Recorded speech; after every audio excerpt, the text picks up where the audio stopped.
Amém. Abra sua Bíblia comigo. Carta de Paulo a Romanos. Romanos, capítulo de número 13. Amém. Se tiver alguém perto de você que não tem Bíblia, tem a Bíblia do telão agora, né? Romanos, capítulo de número 13, verso de número 8. Glória a Deus. Nós vamos ler o versículo 8, 9 e o versículo 10. Amém? Aleluia.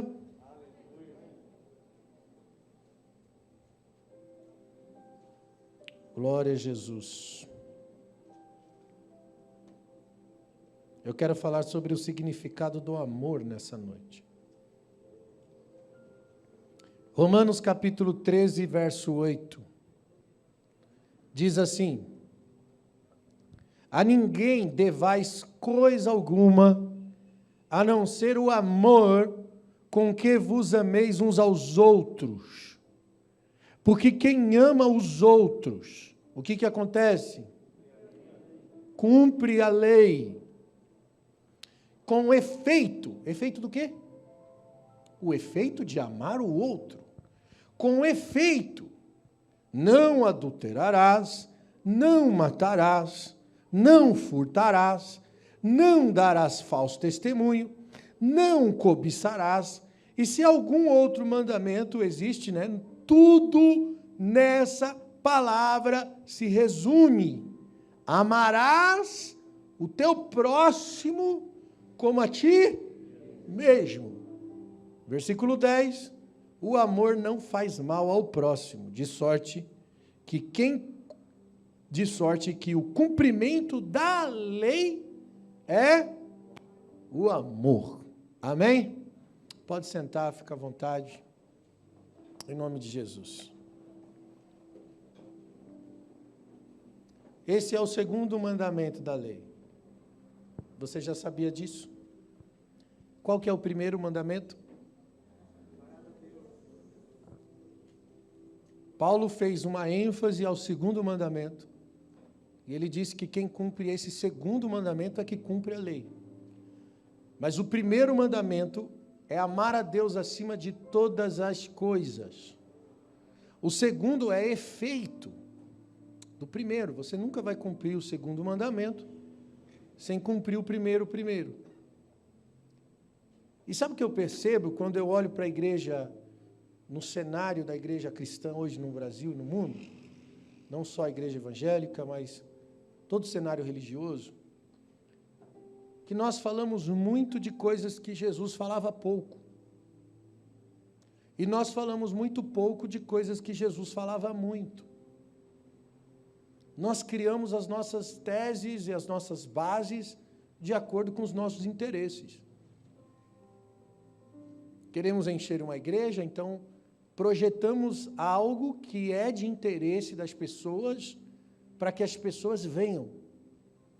Queremos que a organização dê certo, então procuramos métodos, fórmulas, para que a organização, em que chamamos de centro religioso, igreja, ou seja lá o que for, queremos que dê certo, então seguimos os métodos estratégicos, e por causa disso, falamos pouco do que Jesus falava muito. E falamos muito do que Jesus basicamente falava pouco ou nem falava. E hoje eu quero trazer para você aqui o entendimento do verdadeiro significado do amor, porque basicamente isso aqui é o cumprimento da lei. Isso aqui é chegar ao ápice. Sabe aquilo que Paulo falou? Combati o bom combate, terminei a carreira, guardei a fé, cheguei no propósito ideal de Deus para a minha vida. Está ligado a isso aqui, ao desenvolvimento desse amor de Deus em nós. E por que nós temos dificuldade de enxergar, de entender o amor? Nós somos um povo muito confuso. O ser humano ele é muito confuso. Ele muda de opinião constantemente, ele muda de ideais constantemente. ele muda de relacionamentos constantemente. Nós temos dificuldades de ter firmeza em propósitos, porque temos dificuldade de assimilar o correto. Hoje algo é correto para você, amanhã pode se tornar incoerente. E aí a gente vai se formando através da cultura que nos cerca. Mas o reino dos céus não tem cultura. O reino dos céus tem a sua própria cultura, aliás. Não tem a ver com essa cultura que nós estabelecemos aqui, não. E Deus é imutável. Ele é o mesmo ontem, Ele é o mesmo hoje, e Ele será o mesmo eternamente. A Bíblia diz que nele não há mudança, e nele também não há sombras de variações. Então, não existe mudanças em Deus. Deus é o mesmo do Antigo Testamento, Ele é o mesmo Deus do Novo Testamento. Tem gente que pensa que Deus do Velho Testamento era um Deus mais bravo, era um Deus mais ruim, era um Deus que punia, que matava, e que no Novo Testamento esse Deus ficou bonzinho, porque Ele resolveu dar seu Filho para salvar a humanidade. Só que, na verdade, esse Deus do Antigo Testamento é o mesmo Deus do Novo Testamento. Deus que manifestou a graça dele sobre Davi, que pela lei deveria ter sido apedrejado, mas por causa do seu arrependimento ele foi perdoado. Então, é o mesmo Deus que trabalha na mesma base de propósito e de princípio. A lei que foi estabelecida a Moisés lá atrás é a mesma lei que Jesus, quando se manifestou, disse: eu não vim mudar a lei, eu vim cumprir a lei. Eu não vim revogar a lei, eu vim trazer estabelecimento da lei, eu vim cumprir a lei, porque, na verdade, os homens não entenderam o propósito e o verdadeiro significado da lei. E onde é que eles pecaram? Em que lugar eles transgrediram? No segundo mandamento, no amor ao próximo. Foi aqui que eles transgrediram. Posso lhe fazer uma pergunta? Vamos ver se tem alguém aqui que é esperto para responder.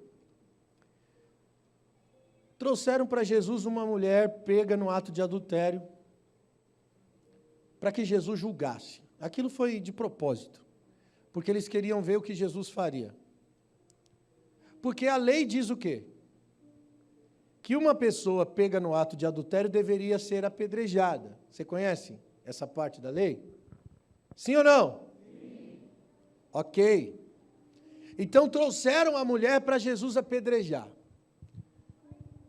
E Jesus disse que não veio mudar a lei. Ok? Jesus não veio revogar a lei. Grave isso. A minha pergunta para você é a seguinte: por quê? Por que ele não apedrejou? Se ele veio cumprir a lei. Tempo!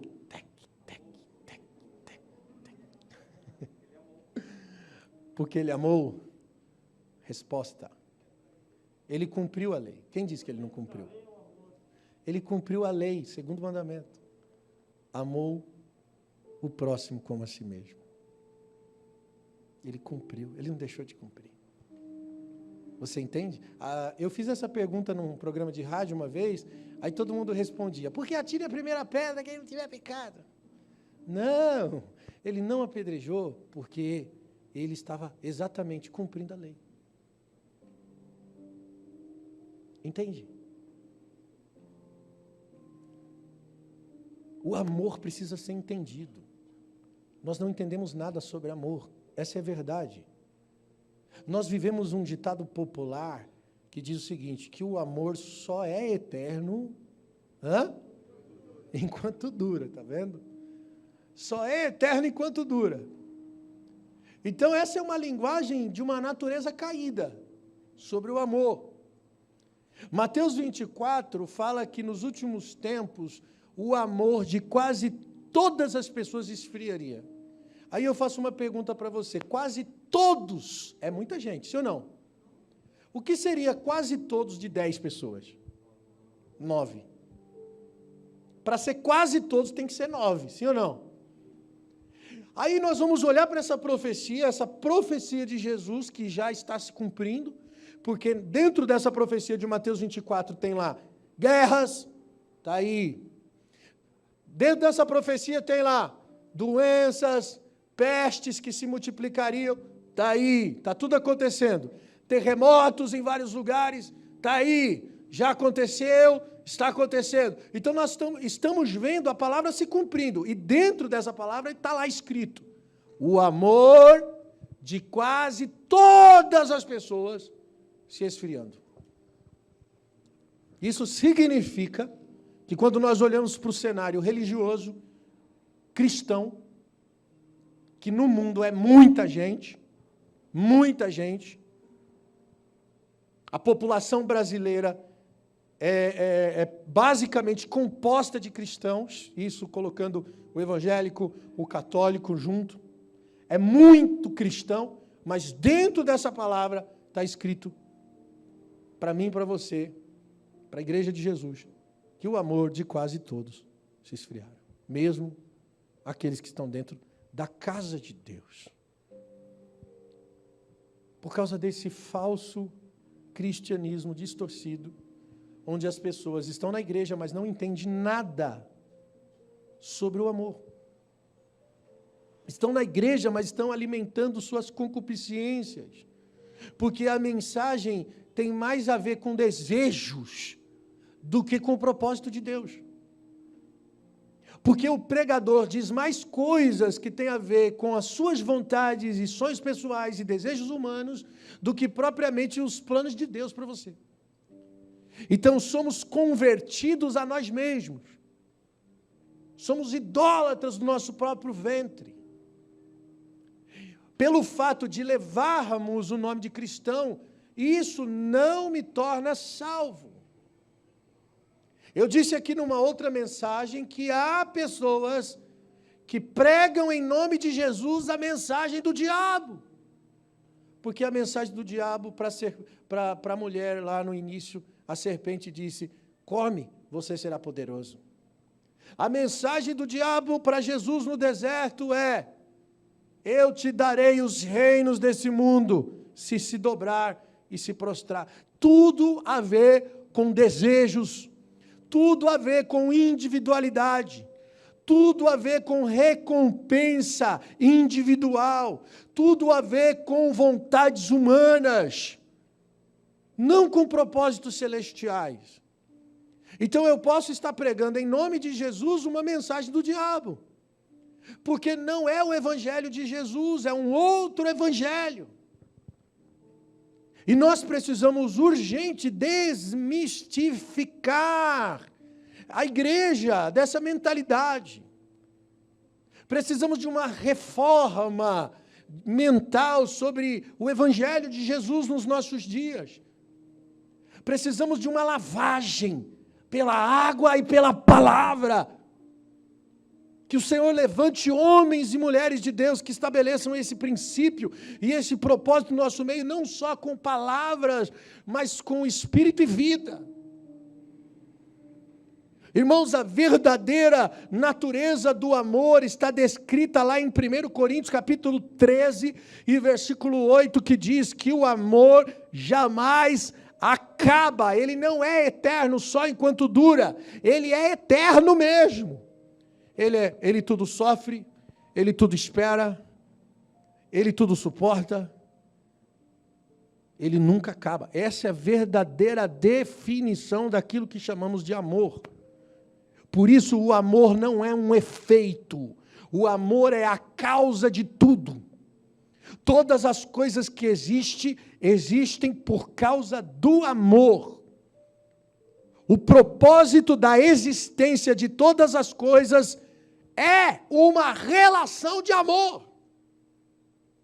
Porque quando existe amor, existe uma coisa que eu chamo de unidade inseparável.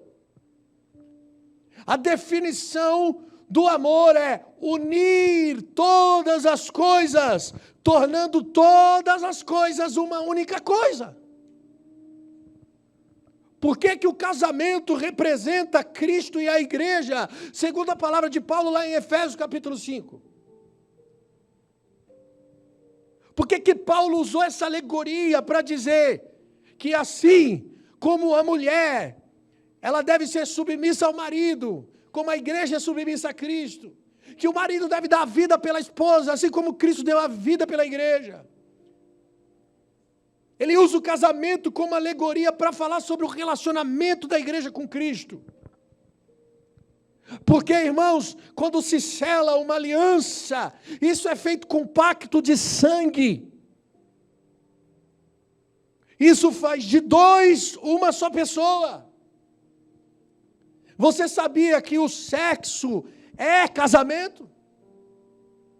Por isso que a Bíblia diz que aquele que dorme com a prostituta, aquele que se deita com a prostituta, se faz um com ela, porque o pacto de sangue faz com que dois se tornem um. Por isso que o sexo antes do casamento é pecado. Por quê? Porque é um sexo sem compromisso. Não existe compromisso, só existe o pacto de sangue, sem o compromisso, sem a legitimidade do compromisso. E isso torna o ato sexual pecaminoso. Para ser real, tem que dois se tornar um. Em sentimento, alma e espírito, compromisso. É o que está acontecendo hoje com a religião. A religião quer sexo com Deus sem compromisso. Porque não quer se comprometer e se tornar um com Deus, mas quer as bênçãos de Deus. Mas quer o prazer de desfrutar de algo sobrenatural de Deus. E isso é tido como idolatria, pecado. Idolatria não é culto à imagem. Idolatria é culto ao próprio ventre, aos seus próprios interesses. Nenhuma relação que visa seus próprios interesses pode durar muito tempo. Toda relação de amor, do verdadeiro amor, é doadora. Não busca seus interesses. É o que Paulo diz lá em Coríntios 13. O amor não busca seus interesses.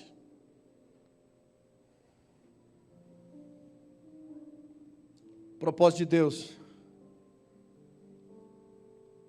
é fazer de você um com Deus, um com Ele e um com o próximo. Irmãos, Ele é uma unidade indivisível. Jesus dizia, eu e o Pai somos um. Ele dizia, vocês não estão sozinhos, eu estou com vocês até a consumação dos séculos. Ele orou por mim e por você, dizendo, Pai, que eles sejam um, como nós somos um. Na parábola do filho pródigo, o pai, que representa Deus aqui, diz para o filho, filho, tudo que é meu é seu. Isso é uma unidade. O amor que é Deus, porque Deus é? O amor que é Deus, só é amor. Escute, ele só pode ser amor, esse nome só é real para Deus. Por quê? Porque Ele une todas as coisas nele. É coletivo. Olha o que diz Romanos 11:36. Paulo diz, porque dele, por ele, são todas as coisas. E todas as coisas foram feitas por ele e para ele. Uau! Tudo que existe, existe por intermédio do Pai, através do Filho, e o Espírito Santo que unifica todas as coisas. O amor é uma lei espiritual que sustenta todo o universo. O amor de Deus é a causa de nós não sermos consumidos. Lamentações 3:22. Por isso estamos aqui ainda, porque Deus nos ama. O amor é uma energia espiritual que sustenta tudo. O amor dá forma, o amor dá significado, o amor dá propósito. Ele é a razão. Ele é uma relação indivisível, porque une todas as coisas e elas se tornam indivisíveis.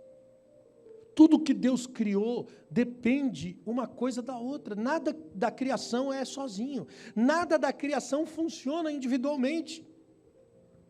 O homem não subsiste sem a mulher. Por isso que Deus, quando criou o homem, viu que faltou alguma coisa e falou, não é bom que o homem viva só. Então Deus criou a mulher para que haja subsistência. Já pensou, irmão, se Deus tivesse criado Adão e Ivo? Tinha acabado a raça humana, parava ali. Sim ou não? Porque o homem não tem útero.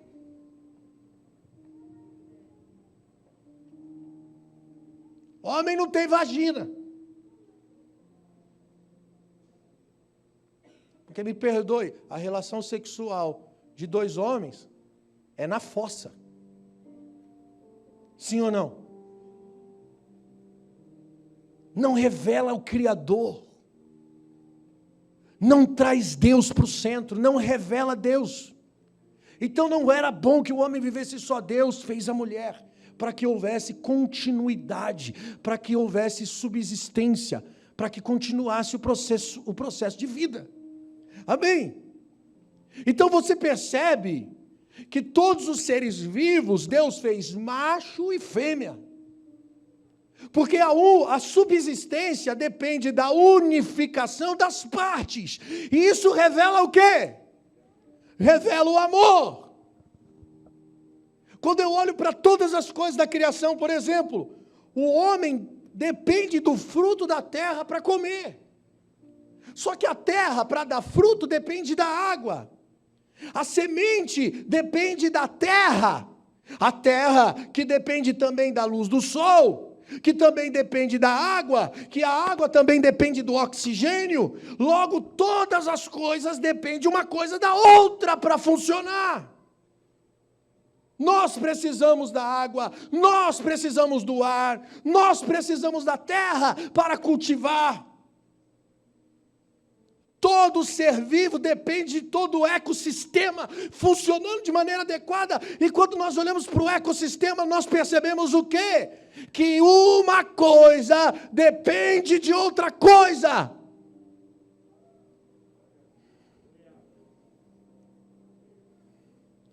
Há uma unidade indivisível em todas as coisas.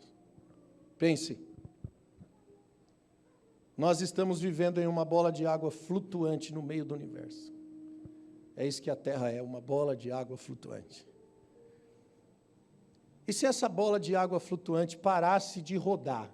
Porque você sabe que tem a rotação da Terra, sim ou não? E se ela parasse de girar? O que aconteceria? Vamos voltar para a escola. O que aconteceria se a Terra parasse na sua rotação? Irmãos, a Terra nunca saiu da órbita. As estrelas estão lá no seu lugar, e a Bíblia diz que Deus conhece cada uma delas e chama cada uma delas pelo seu nome. Você já foi pesquisar quantas estrelas existem? Eu não sei nem falar o número, porque é incontável. Mas tudo que existe, existe porque está no amor e porque funciona dentro de uma unidade coletiva. Tudo que existe é uma coisa só. Não tem nada dividido. Tudo que Deus criou é um plano só, é uma coisa só que depende de uma coisa só, de estar nele para funcionar dentro de uma unidade coletiva. Não existe individualidade na criação de Deus. Eu vou voltar para a pergunta. O que aconteceria se a Terra parasse de girar? As construções desabariam. Nós teríamos um tranco. As pessoas, as árvores, os carros, os animais, tudo sairia voando pela tangente. Seria uma catástrofe. é um fenômeno da física chamada inércia dos corpos. Sabe, irmãos, tudo que existe na Terra, inclusive o ar, gira junto com o planeta. Se o globo parasse subitamente, irmãos, seria como um acidente de carro. Imagine o resultado de um tranco da Terra numa velocidade de rotação de 1.675 quilômetros por hora, de repente parasse. Mas isso não acontece. Isso não vai acontecer. Sabe por que não vai acontecer? Porque Hebreus capítulo 1, versículo 3 diz que Ele, o Senhor Deus, sustenta todas as coisas, sustenta o universo na força do seu poder e no poder da sua força. Não vai acontecer porque tudo está nele. Ele é o amor, Ele é a lei que sustenta todo o universo. O sol, o ar, a luz, a noite, o dia, o calor, o frio, cada coisa, no seu mínimo detalhe, está nas mãos do Senhor, porque está nele. Nada em toda a criação de Deus é independente. Toda a substância da atmosfera depende de outra substância da atmosfera. Isso revela o amor. Não existe independência no amor, porque o amor é doador, o amor trabalha em função do outro. Deus que se revelou a nós, não se revelou individualmente. Ele aparece em Gênesis dizendo, façamos o homem, a nossa imagem. Ele está no coletivo, porque Ele é o Pai, Ele também é o Filho, e Ele também é o Espírito. A revelação de Deus sugere uma trindade santa. E aí, quando eu olho para as leis da natureza, eu percebo a trindade de Deus. Irmãos, você não pode pegar nas mãos a gravidade, sim ou não? Porque a gravidade é transcendente. Olha as leis da natureza. Por exemplo, o tempo. O tempo, que também representa a trindade, é composta de presente, passado e futuro.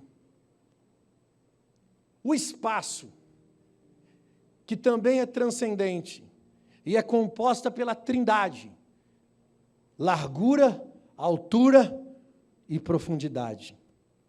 Qual que é a base da matéria? Prótons, nêutrons e elétrons. Qual que é o estado básico da matéria? Sólido, líquido e gasoso. Trindade. A música, que não foi criada pelo homem, porque ela já estava lá no céu antes de todas as coisas, segundo as Escrituras, ela é composta do quê? Harmonia, melodia e ritmo. Revela quem? Revela o Senhor. Um Deus que não é individual, um Deus que é coletivo. Por isso que Ele é amor, porque Ele é Pai, Ele é Filho e Ele é Espírito. Não dá para ser amor sozinho, você entende isso? Amor só é amor se tiver alguém para amar. Se tiver alguém para se doar, para servir, para ser um. Olha aqui, irmãos, como o Criador é revelado. Colossenses 1,16. Paulo diz assim, porque nele quem? Jesus. Nele foram criadas todas as coisas que há nos céus e que há na terra, sejam visíveis e invisíveis, sejam tronos, sejam dominações, sejam principados, sejam potestades, tudo foi criado por Ele e para Ele. Ele é antes de todas as coisas e todas as coisas subsistem por Ele. Olha aqui, Ele é antes de todas as coisas e todas as coisas subsistem. O que é subsistência? Que eu falei aqui?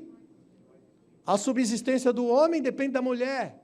Subsistência é continuar existindo. Não existe subsistência fora de Jesus. É isso aqui que a Bíblia está dizendo. Porque tudo que foi criado por Ele, Jesus. Para Ele, Jesus. Sejam tronos, dominações, principados, potestades, tudo. Por Ele e para Ele. E nada continua existindo fora dEle. A unidade indivisível de Deus é relacional, e quando ela se relaciona, isso glorifica a Deus.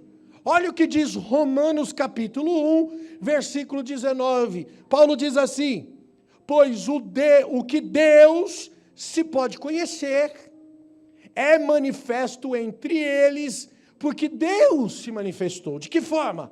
Pois desde a criação do mundo, os atributos invisíveis de Deus, o seu eterno poder, a sua natureza divina, tem sido vista claramente, sendo compreendida por meio de todas as coisas criadas.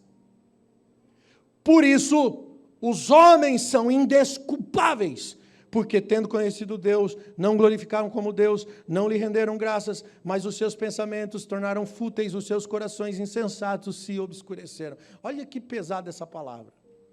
Paulo está dizendo o seguinte, que Deus é revelado na criação. Primeiro, eu não preciso pregar sobre Deus para Deus ser revelado, ele já é revelado. A própria criação, a Bíblia diz que um dia faz declaração outro dia, uma noite faz declaração a outra noite, a própria natureza glorifica e exalta o Senhor, a própria existência de todas as coisas revela Deus, revela o Criador. Uma vez eu voei daquele negócio de, é asa delta que fala, né? Cara, que coisa mais linda, que vista mais bonita do céu, assim, o pôr do sol, aquele sol. E eu falei, cara, Deus é lindo. A primeira coisa que você fala, uau, Jesus, louvado seja o teu nome. A natureza exala, glorifica o Criador. Você já pegou um avião, assim, que você olha pela janelinha, que você vê, assim, aquela coisa imensa, você fala, cara, Deus é... A primeira coisa que vem na cabeça, Deus é grande. Não tem outra explicação. Tudo que funciona, funciona dentro dessa interdependência, de uma unidade coletiva. E isso revela quem? Deus, é isso que Paulo está dizendo, que a criação revela o Criador, que Deus é visto, e não só é visto, mas Ele é entendido, claramente, diz a Bíblia. E o homem se tornou indesculpável por causa disso. Porque o homem conhece a Deus, porque ele está vendo a criação, ele está vendo o que o Criador fez, ele sabe que Deus é o Criador, mas ele não glorifica a Deus, antes os seus pensamentos se tornaram fúteis, e o seu coração insensato. O que é futilidade? Futilidade é uma pessoa que dá importância a coisas superficiais. Futilidade é um culto à aparência física, ou seja, uma pessoa fútil é uma pessoa que vive para si mesmo, vive para os seus interesses, é uma pessoa fútil. O que é uma pessoa insensata? É aquele que não está dentro do juízo, é insano, é doido, é delirante, porque para Deus, uma pessoa que vive para si mesmo é insano, é doido, não revela o amor, não representa, logo não glorifica a Deus. Conheceram a Deus, mas não glorificaram quando viveram separados de Deus, viveram uma vida para si, viveram individualmente, não glorifica a Deus. Só o amor faz todas as coisas se tornarem uma só coisa, uma só realidade. E o amor é regida por leis de deveres e direitos, que faz com que a relação continue autêntica. O homem quebrou essa lei. No casamento, você não faz um voto? Te prometo ser fiel, estar contigo, na alegria, na tristeza, na saúde, na doença. Não é assim? São leis de direitos e deveres. O homem quebrou essa lei. Deus estabeleceu um pacto. Ele sempre põe uma linha de limite, mas o homem foi além. E ele perdeu a unidade indivisível que ele tinha com o Criador. E qual que é o salário do pecado? É a morte. Romanos 6, 23. E Deus é vida. Deus é amor. O dom gratuito de Deus qual que é? É a vida, porque Deus é a vida. A Bíblia diz que Jesus é a vida e Ele é a luz dos homens. Ele é o caminho, Ele é a verdade, Ele é a vida. Não existe vida fora do amor. Se você separa o homem da vida, o que é que sobra? O homem é separado de Deus por causa do pecado. Romanos 58 diz que as vossas iniquidades fazem separação entre vós e o vosso Deus. O pecado separou. Se o homem é separado da vida, o que é que sobra? Morte. A vida foi criada pelo amor. E tudo que o amor, que é Deus, criou, é indivisível. Se a vida que Deus criou se divide, o que sobra é a morte. Porque não existe vida fora da vida. E ele se perde da vida, e ele perde a essência da vida. O que sobra para ele é a morte. E ele, com a morte, ele passa a ver tudo de forma dividida. Ele passa a enxergar tudo fragmentado. O homem não consegue mais traduzir amor. Por isso que para o homem caído, o amor só é bom, só é eterno, enquanto dura. Porque ele vê tudo fragmentado. Nós temos dificuldade de entender as relações de Deus. Sabe por quê? Porque vemos, enxergamos tudo por partes. O homem não consegue compreender que todas as coisas são relacionais. E aí ele tenta ser um sozinho. Quando quebra a aliança, quando o homem quebra a aliança com Deus lá no início, o que entra é o egoísmo. O egoísmo domina o homem. E ele se torna individualista. Passa a viver por si mesmo. Deus criou o homem para ser um com ele e com o próximo, não sozinho. Todas as coisas que Deus criou, grave isso, dependem de uma outra coisa que Deus criou. E isso revela o próprio Deus, que é coletivo. Isso é o amor. Quando a aliança é quebrada, os relacionamentos são afetados. Por quê? Porque não revelam mais a Deus. Irmãos, o processo de revelação do amor de Deus tem 3 fases. Primeiro, ele é indivisível. Depois, ele é relacional. E por último, ele é glorificante. Ele glorifica a Deus. Cara, Deus é visto. A maior mensagem já pregada é a sua vida. Por causa da unidade coletiva, por causa das relações poderosas que você desenvolve ao longo do tempo da sua vida, isso revela Jesus em você. Tudo que é um homem com Deus e com o outro em relacionamento glorifica a Deus, porque representa Deus.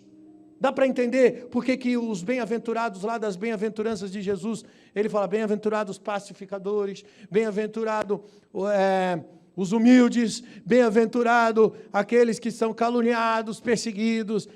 Cara, está falando de pessoas que não reagem a nenhum tipo de guerra humana, guerra relacional, são pessoas que se submetem.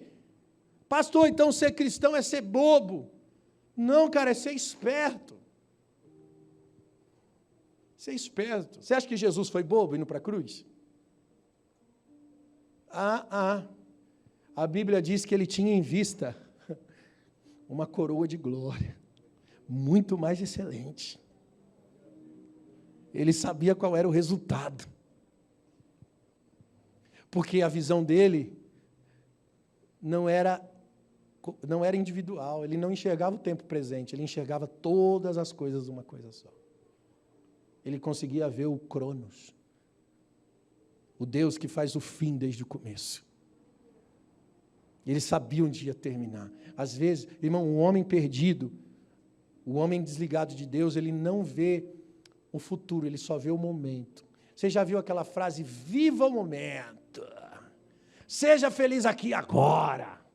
Aproveita, porque a vida é feita para você aproveitar. Então faça o que você tiver que fazer, porque a vida está acabando. E aí plantar uma mentalidade nos nossos jovens que nós temos que fazer de tudo para viver e ser feliz. E isso está relacionado a desejos. Desejos da nossa alma. Saciações da nossa carne. Isso é sentimento caído. De alguém que não vê, que não tem visão e nenhuma perspectiva do reino de Deus.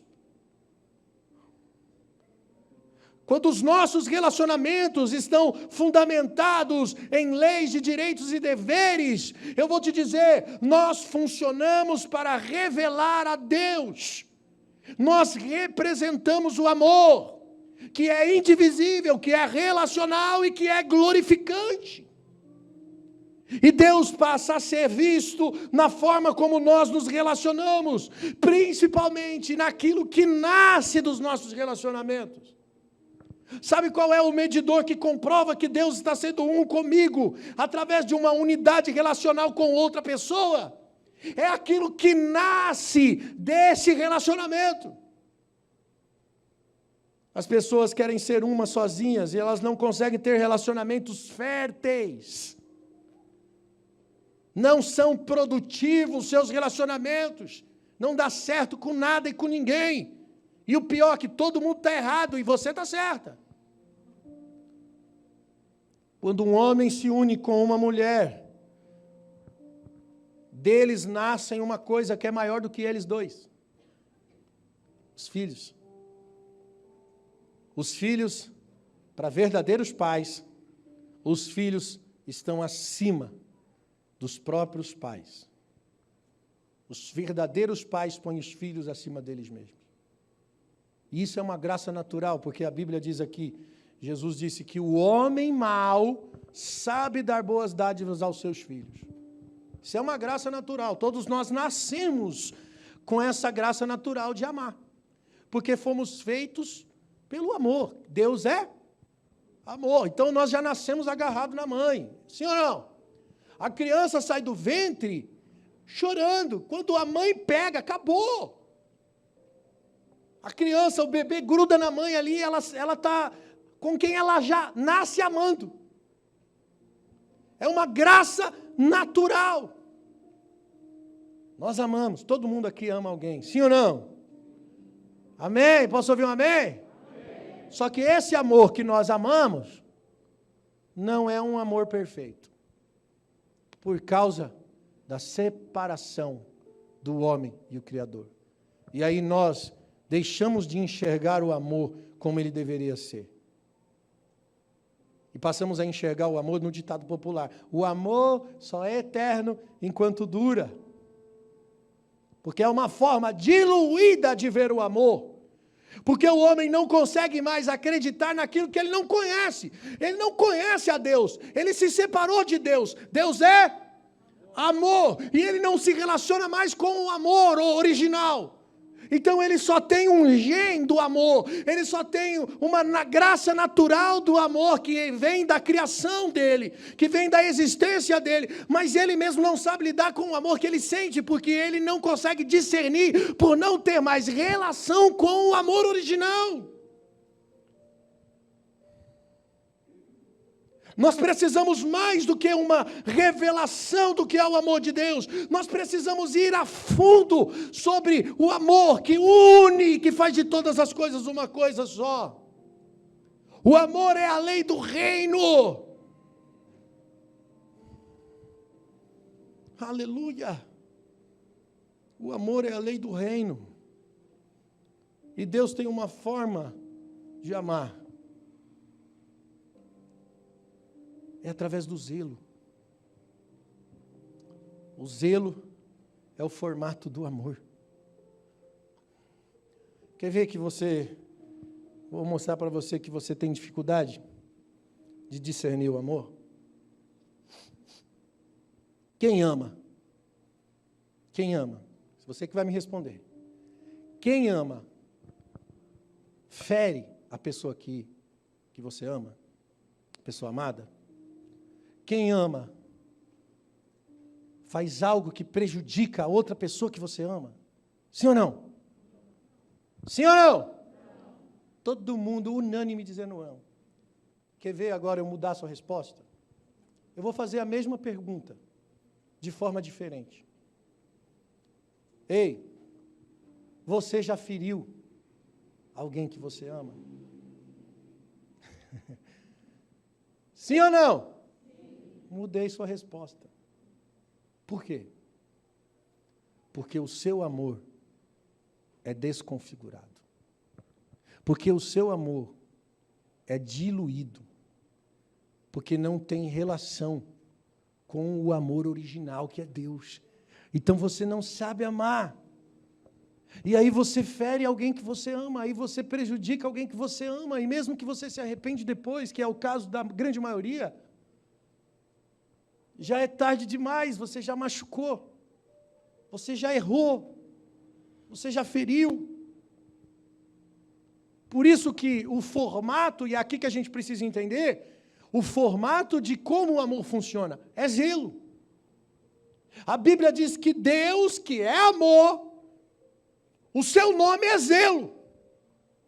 Deuteronômio 4:24, e Yahvé é Deus zeloso. É o seu nome. E Yahvé significa aquele que traz à existência tudo que existe. E zelo é a forma que ele expressa o seu amor. E esse é o primeiro motivo da distorção da maneira de como o homem enxerga o amor.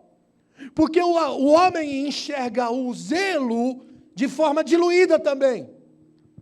O homem caído por causa da separação, ele desenvolveu um conceito de amor, então ele minimizou, ele diminuiu, ele colocou do tamanho dele o conceito de amor, que deveria ser eterno. Agora esse amor, ele só é eterno enquanto dura, como a vida miserável do homem, que dura só um período de tempo, porque foi sentenciado à morte. E todos estamos nesse processo de morte. O homem transformou o amor, que é incondicional, que é sacrificial, que é doador. Ele transformou esse amor em desejo. É assim que nós traduzimos o amor. Por isso que você, quando você deseja uma coisa, você diz o quê? Ah, eu amo isso. É cultura dizer que ama alguma coisa que você deseja.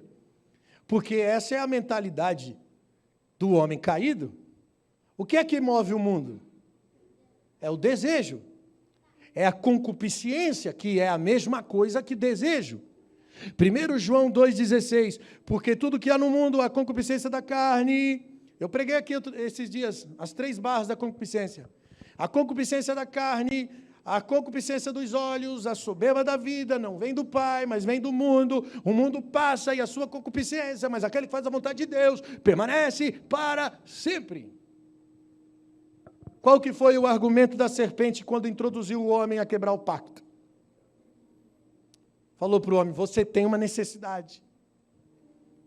Você não tem. Se você comer, você vai ter.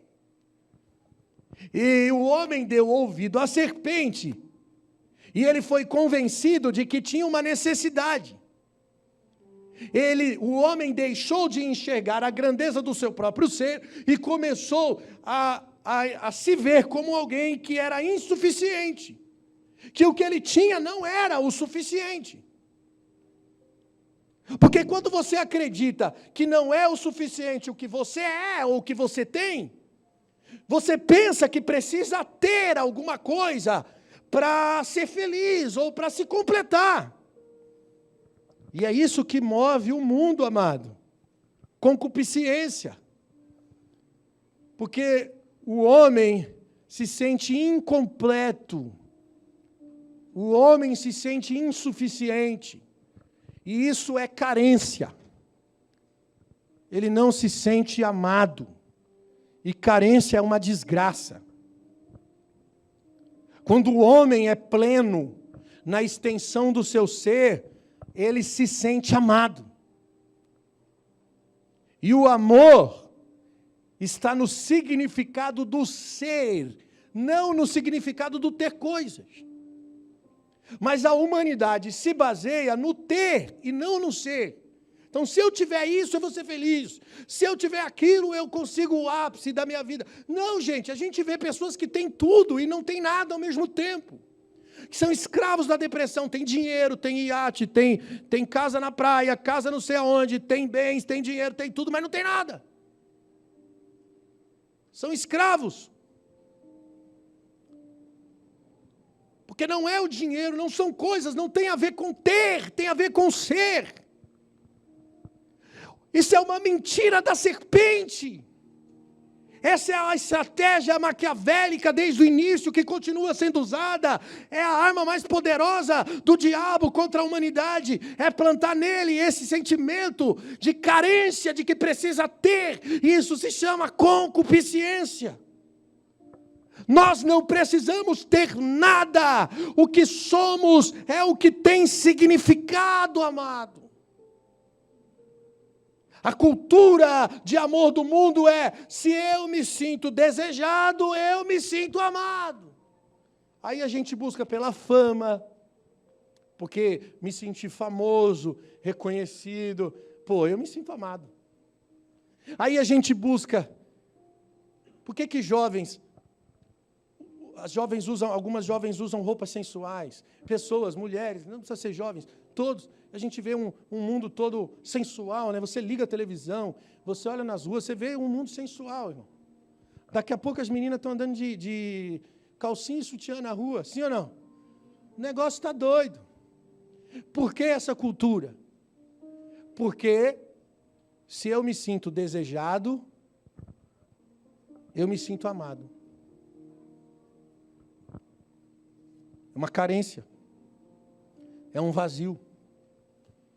O mundo está tentando suprir a carência e o vazio que tem dentro deles, que há dentro deles mesmos. O amor de Deus não é desejo. O amor de Deus é diferente. O amor original, ele é generoso. João 3,16, o texto mais famoso da Bíblia. Porque Deus amou o mundo de tal maneira. O que Ele fez? Ele deu o seu Filho unigênito, para que todo aquele que nele crê não pereça, mas tenha vida eterna. Qual que é a forma de Deus amar? É dando. Ele transborda dele mesmo, porque Ele é o Filho. Ele é o Pai, é o Filho e é o Espírito. Eles são um. Quando Ele dá o Filho, Ele transborda de si mesmo. Ele se dá. E isso é zelo. O zelo tem a ver com a generosidade de você se dar. E generosidade é se fazer um com quem você está sendo generoso. O verdadeiro significado do zelo não é ciúmes, como diz lá em Tiago 4,5. Tem até uma musiquinha que a gente canta na igreja, que aqui não canta mais. Tem ciúmes de mim. Por que fizeram essa música? Por causa de Tiago 4,5, que diz assim: cuidais de vós, que em vão, diz a Escritura, que o Espírito que habita em nós sente ciúmes. E eu estou dizendo aqui, com todas as letras, que isso é um erro de tradução. Por quê? Vou te explicar. Porque no grego secular, o termo pitônio significa inveja e significa ciúmes. E o que acontece? O Novo Testamento ele foi escrito no grego. E ele foi traduzido do grego. O que provavelmente, na hora da tradução, interpretaram a palavra zelo, porque zelo, na mitologia grega, é ciúmes. Interpretaram zelo por ciúmes. E existe, inclusive, um deus da mitologia grega chamada Zelos, que é o Deus da rivalidade, o Deus que tem ciúmes. Então, o conceito bíblico é que o homem foi criado à imagem de Deus. E a base desse conceito mitológico grego, que ensina que os deuses da mitologia grega são a imagem dos homens. Por isso que a psicologia, a filosofia vai estudar o comportamento dos homens a partir da mitologia grega. Se tiver algum psicólogo aqui, filósofo, ou se alguém aqui for fazer uma faculdade de psicologia e filosofia, vai estudar mitologia grega. Por quê? Porque todos os conflitos, todos os devaneios do ser humano está na mitologia grega. Se você for ver mitologia grega, os deuses que têm ciúmes, deuses que querem sexo, deuses que têm raiva, deuses que são sentimentos caídos do homem. Os devaneios do homem estão todos na mitologia grega. Os filósofos que estudam o comportamento humano, colocaram tudo lá. Êxodo 34:14 diz que o nome do Senhor é zeloso. Ele não é ciumento. A tradução certa é: o Espírito que habita em nós tem zelo. Não ciúmes, zelo. Porque quando eu procuro no outro o que falta em mim, isso é ciúmes. Quando eu preciso que você me ame para completar a falta que existe em mim, isso é ciúmes. Não é zelo. Isso leva o ser humano a viver uma vida de dependência emocional. E o que é dependência emocional? É uma alma doente. Por isso que as relações humanas, elas são doentias. Porque o homem se relaciona sempre procurando no outro o que falta nele. Eu não vou ficar com você, não vai dar certo o nosso relacionamento, porque você não vai fazer o que eu gosto.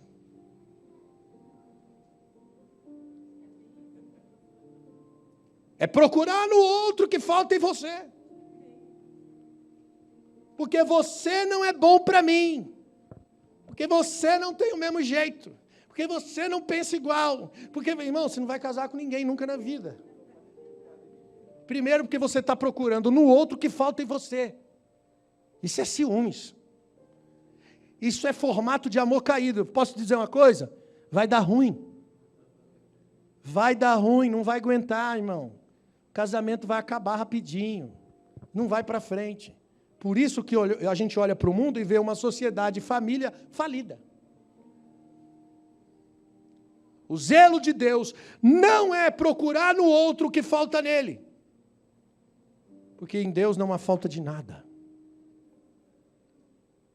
O zelo de Deus é quando Ele procura derramar em nós o amor que está nele, nos fazendo um com Ele. Por isso que nós somos infiéis e Ele permanece fiel. Uau! Eu gostei da versão da Bíblia Viva de Tiago 4,5, que não diz ciúme, mas diz assim: Deus quer que o Espírito que Ele colocou em nós nos leve a viver somente para Ele. Isso é zelo, é viver para Ele, é ser um com Ele. Isso é zelo. Zelo é amar sem fatias. Quando um casal se ama genuinamente, é quando ele é inteiro, é quando ele é completo com o outro. Então serão dois, uma só carne. Vou plantar uma confusão aqui. Não existe individualidade no casamento, não existe privacidade no casamento. Não, porque você está invadindo a minha privacidade. Dá aqui o meu celular, que está mexendo aí. Não pode. Não pode ter a senha do Facebook, não pode ter acesso à minha privacidade, à minha vida. Quando dois são um, não existe privacidade, são um.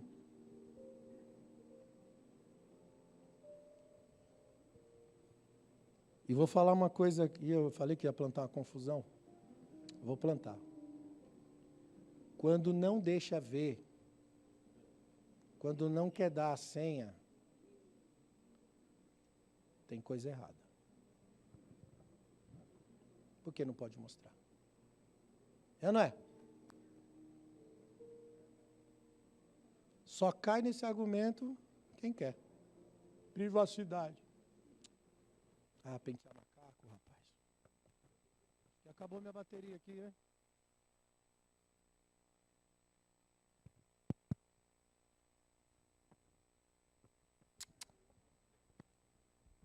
Som. Abre aqui para mim. Glória a Deus. Amém, irmãos? Você está gostando dessa palavra? Agora não, né? Agora pastor, agora você passou. Agora ferrou. Estava bom até agora. Agora você me lascou, pastor. Não, irmão, Deus quer alinhar o seu coração e a sua vida. Ser um. Ser coletivo. Cara, nós amamos a Deus. Sabe por que nós amamos a Deus? Porque Deus primeiro nos amou.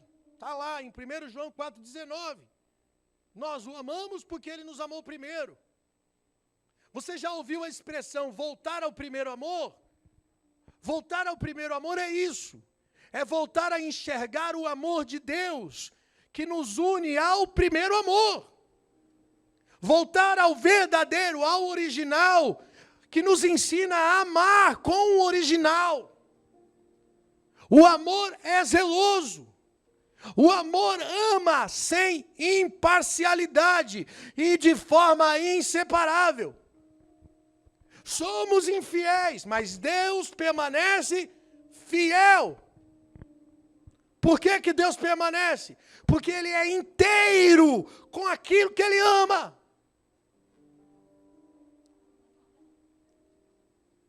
Ele não me ama porque eu mereço. Ele não me ama porque eu fiz a coisa boa, a coisa certa. Ele me ama porque Ele é inteiro com tudo. Ele me ama porque Ele é a essência do amor. Porque tem a ver com a identidade dEle. Tem a ver com a personalidade. Porque não tem a ver com o ter, tem a ver com o ser. E Ele é o amor. E o resgate do homem separado é fazê-lo amar o amor original. É reconciliar o homem de volta a Deus. Olha o mandamento. Ouça Israel, o Senhor teu Deus é o único Deus. Aí o primeiro mandamento, ame a Deus de todo o teu coração, alma, força e entendimento. O que é isso? Isso aqui é me tornar indivisível com Ele. Amar com força, com coração, com alma, com entendimento, é todo o meu ser, é toda a plenitude da minha vida, amá-lo de forma indivisível. Isso é ser um com Deus, esse é o primeiro mandamento. E o segundo mandamento, amar o próximo como a ti mesmo. O que é isso? Isso é quem eu me tornei no primeiro mandamento. Por quê? Por causa do amor original, a minha identidade é transformada para amar o outro. Eu não consigo amar o outro, porque você não ama Deus. Não, pastor, eu amo Deus sim, mas é que eu tenho problema com pessoas.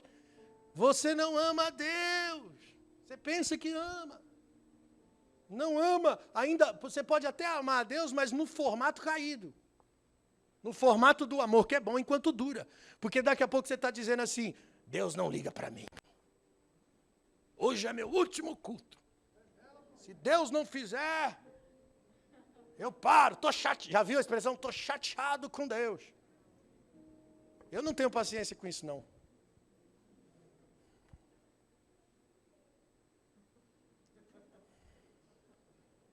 Amém, irmãos? Quando eu amo a Deus com todo o meu entendimento, força e alma, fica fácil amar o outro. Porque eu não tenho mais uma visão individual, eu tenho uma visão coletiva. Eu estou vendo a partir do Kairos. Eu não vejo mais nada separado, eu vejo tudo uma coisa só.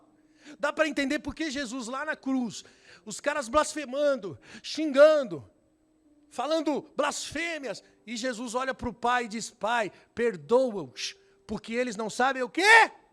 Fazem. Quando você ama Deus no amor original, você passa a enxergar a partir dos olhos de Deus, porque agora o seu plano de vida é coletivo, você faz de todas as coisas uma coisa só, e aí você olha para aquele patrão que te persegue, você olha para aquele funcionário que está tentando te derrubar, para aquela pessoa que está tentando tomar o seu cargo, você olha para aquela pessoa com amor, e você diz assim: cara, ele não sabe o que está fazendo, mas você tem compaixão, porque você não vê de forma individual. Quem enxerga de forma individual se ofende, se irrita. E eu tenho me decepcionado com alguns líderes, porque quando eu olho nas redes sociais, na internet, na página de homens, muitos homens que me inspiraram, eu vejo uma guerra de pastores, um falando mal do outro, falando palavras baixas, xingando o outro na internet, carregados de ofensas e de vômitos da alma, quando deveria ser a ovelha muda, que vai ao matadouro, que não se ofende, que não permite que a ofensa tome conta dos seus corações, mas antes se tornaram idólatras do próprio ego, estão mais preocupados com a sua reputação, porque estão falando mal de mim.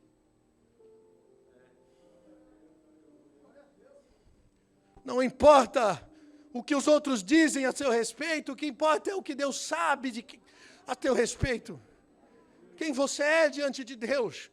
Mas se você está preocupado com a sua reputação, é porque você não é mais coletivo. Você é individual, está trabalhando para si mesmo.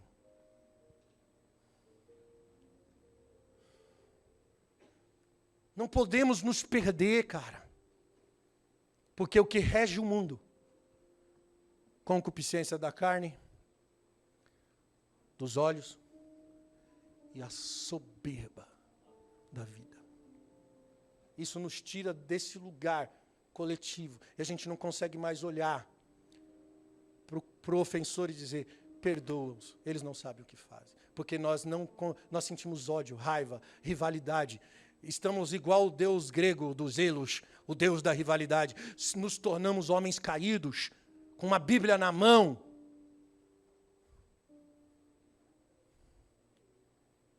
Não podemos ser essa igreja, não podemos aceitar esse modelo de evangelho.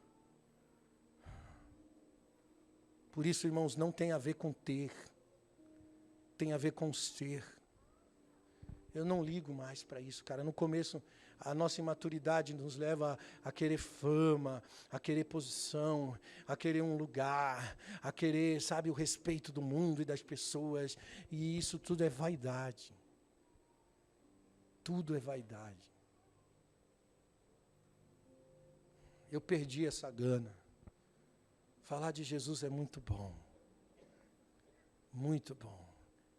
mas eu quero ir apenas até onde Ele quer que eu vá. Perdi a ganância. E quer saber? Não me importo de subir para o céu e não ter sido uma referência poderosa para o mundo, se eu puder ser uma referência para pessoas que passaram pela minha vida. Entende isso? Tem uma parábola de Jesus que ele conta que no banquete muitos sentavam ali, de repente alguém sentou num lugar que não devia ter sentado, e Jesus disse assim: esse lugar está reservado, o lugar da festa está reservado. Ele disse: não, mas eu sou o cara, né? Você lembra de mim? Eu sou o cara que fez isso, fez aquilo. Tá, muito bom. Levanta um pouco, por favor, senta lá no fim. E aí ele chama o outro, que sentou lá no fim. Porque o que sentou lá no fim se julgava humilde. E dizia: eu não sou digno de sentar lá perto dele. Mas o que se achava o cara da cocada santa, sentou do lado dele e falou: isso aqui tá para mim, eu sou o cara. Os humildes são exaltados. Aleluia. Sabe de uma coisa, irmãos? Eu não tenho o amor de Deus. E eu nem preciso do amor de Deus. Porque eu me tornei o amor de Deus. Porque tem a ver com o ser e não tem a ver com o ter. Porque eu me tornei indivisível com Ele. Nós precisamos nos tornar a imagem do Deus invisível. Isso é a esperança da glória. Cristo em você. O mundo poder olhar e assistir isso em você. Cara, esse é o nosso desafio de cristianismo todos os dias. Ser um com Deus. Perder os projetos pessoais, sair dessa zona de sonho pessoal. Irmão, não aguento mais. Eu vou lá na igreja para Deus me abençoar. Para com isso. Vem para se alinhar o coração dele. Vem para entender o que ele quer de você e para entrar. Igreja do Senhor, sai desse ambiente. Sai desse ambiente de concupiscência. Não escute mais a mensagem do diabo, mesmo que ela seja pregada em nome de Jesus, estão enganando vocês. Pegue a Bíblia. Jesus não faz campanha de prosperidade, os apóstolos não pregam coisas e não profetizam sobre grandezas humanas. E nem sobre rivalidades. O que está cheio por aí que te levantou contra a tua vida, vai ver, que Deus vai te exaltar. Irmão, para! Isso é do diabo, essa é a profecia do diabo, dita em nome de Jesus, mas é do diabo. Em nenhum lugar da Bíblia, Jesus fala de humilhar o teu inimigo, ele fala para você servir, dar outra face, dar a capa e a túnica, andar a segunda milha.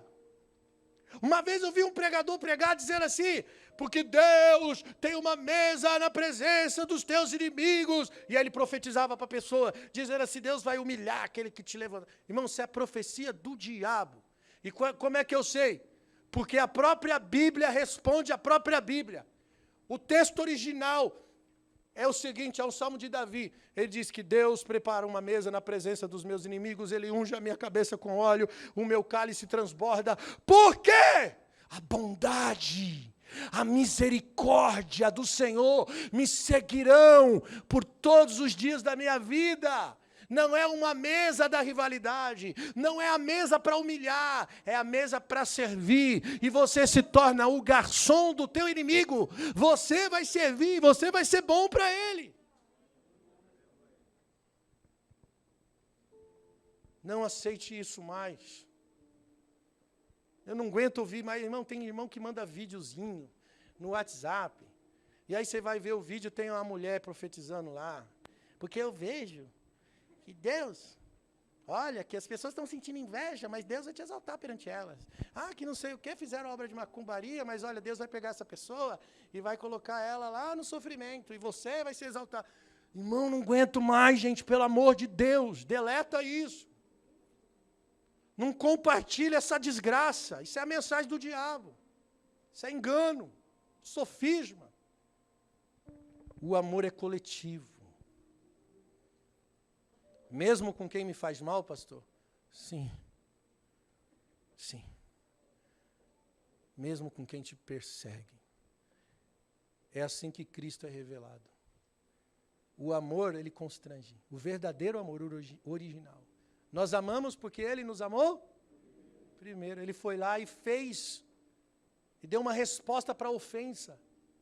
O nosso pecado é a ofensa. E Jesus deu uma resposta para a ofensa do homem. Ele deu a vida dele por mim e por você. É assim que ele respondeu a nossa ofensa. Responda a ofensa dando sua vida. Tem irmão que está 20 anos na igreja e guarda mágoa, rancor, raiva.